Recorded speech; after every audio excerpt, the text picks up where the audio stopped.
So, the first problem starts from inside the car, hence why I'm inside the car. So let's try and start it.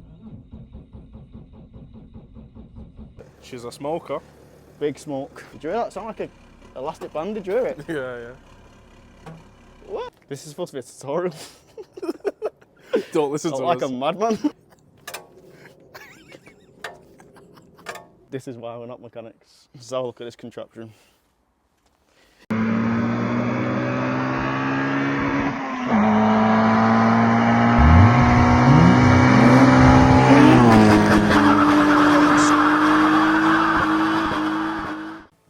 Yo, what are you saying? Oh my god. So, in the last video, I told you that the E61 had a few problems, so today we're going to go through them. So, the first problem starts from inside the car, hence why I'm inside the car. So let's try and start it.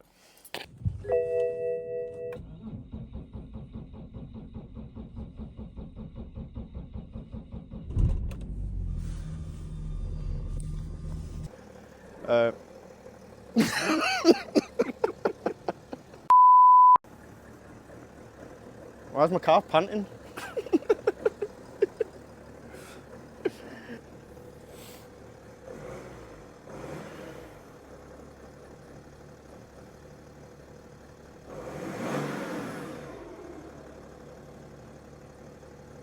That's not helping, is it? She's a smoker. Big smoke. Yeah, so we thought the car had a starting issue. It turns out it's just a dead battery. I do think there's a battery drain, and that's going to take me on to the rest of the issues on the car. They all kind of originate in one area. So let's go around this side. So I bought the car knowing there was faults. What was explained to me is that the car's letting water in from somewhere. The guy told me it was probably coming from these roof rails.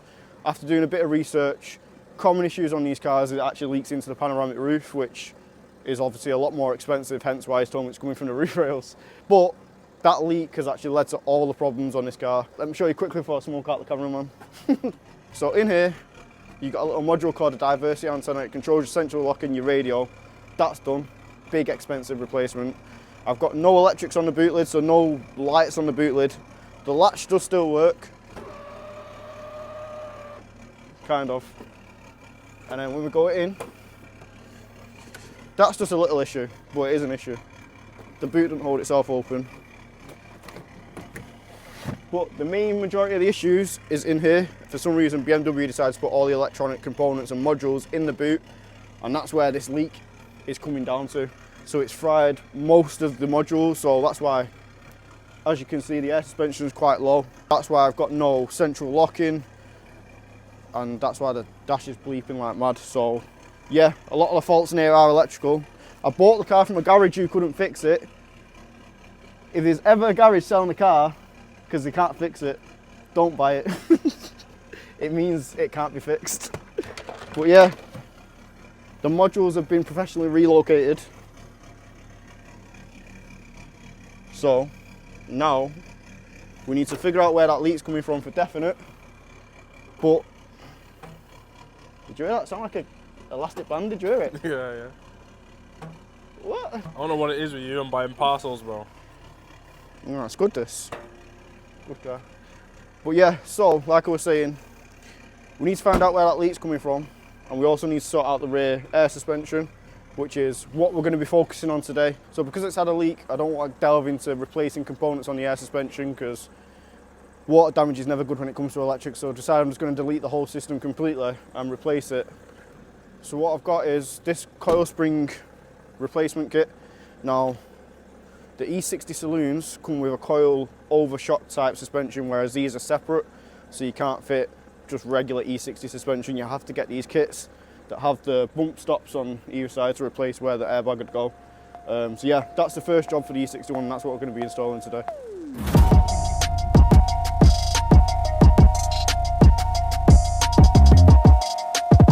Plan was to do a little tutorial. We didn't start off the best, but what you need to do, once you've got the car jacks up and you've got the wheel off, you need to come under here. Two main components of the suspension. You've got the shock, which is separate, and then you've got the airbag just here. This has actually still got quite a lot of air in it, which I didn't think it would because it was deflated. So what we're gonna have to do now, juck it up. So there is a proper way to do it. You're supposed to let the air compressor decompress and all that shit, but that sounds boring. I want to stab it. I'm a bit scared though, you know. Yeah, let me stand back. This is supposed to be a tutorial. Don't listen I'm to like us. a madman. Ratchet garage. It's pretty fucking... Yo, why are you stabbing it like it's a bee's nest? I've stabbed it, the air's not going down.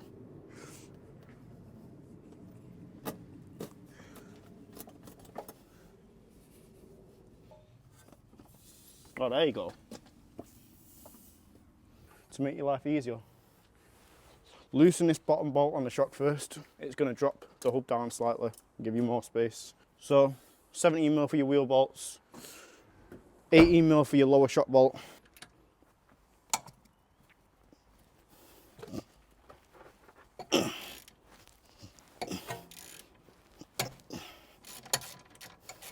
Oh, looking kind of bolo, you. So all these rusty BMW bolts I've been undoing recently. Right, so once you've got that out, shock absorber is loose, more movement on hub. So now we should be able to drag that. Bro, why are you speaking like a caveman? Simple tutorials, isn't it, man? So now, should be able to pull this out a bit easier.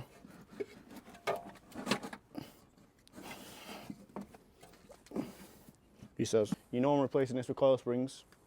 This is not the way to do it if you're replacing it with another airbag, obviously.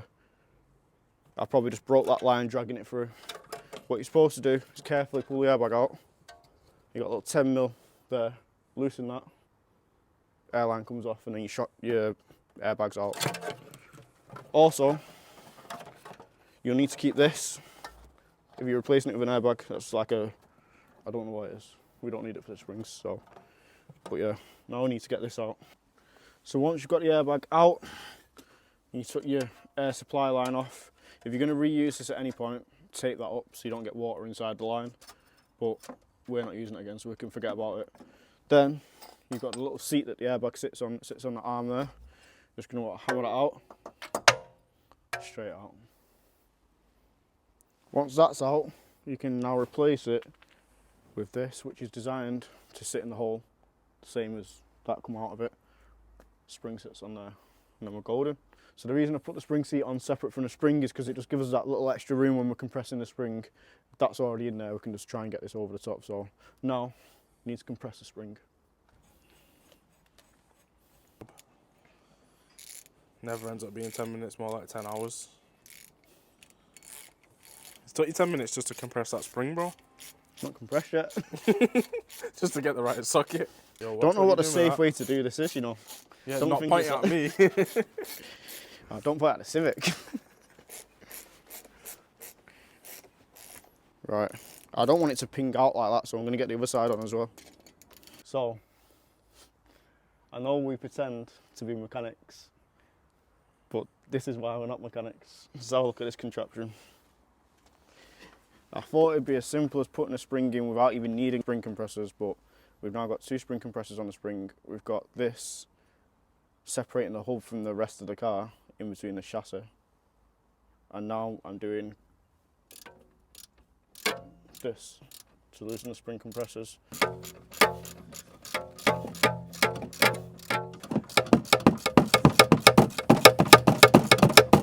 So the last update you seen was a contraption that we had set up in the rear arch. So basically what I had to do is get spring compressors on the spring. It still wasn't enough to get the spring in between the shit design of the BMW. So we had to use a scissor jack between the shit chassis of the BMW and the hub to extend the hub down. Then manoeuvre the spring in. Then there was no space to undo the spring compressors. Got me out here using, I've never used one of them in my life. Pretty much first day into BMW ownership and I'm using adjustable wrenches. Never used one in my life. Get that spring in the Honda, 2 bolts done. That's a joke. Why has it got a ride height sensor? What's that about? It's premium build quality. Extra. Premium build quality, that's what it is. My back's killing. Your back's killing. Yeah. This side's on. I've not decided what I'm going to do with the ride height sensor that's hanging there and the airline that's hanging there because I just want to put the wheel on. Bang the wheel on, let's go for a drive. Yeah. So time will tell, but we're not going to film that side. I've kind of filmed this side for you. You can see what the spring looks like now. It's all under tension. It's sat correctly.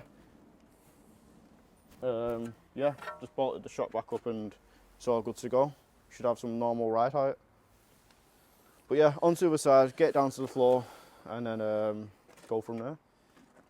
If you see us later on in the video and it's dark, you know why. So after what feels like the longest install in the world, only took about 2.5 to 3 hours, the car's finally back down on conventional coil springs. As you can see, it's sat a lot better at the back end now. If you're very weird and OCD, you'll notice it's actually lower on the back than it is on the front.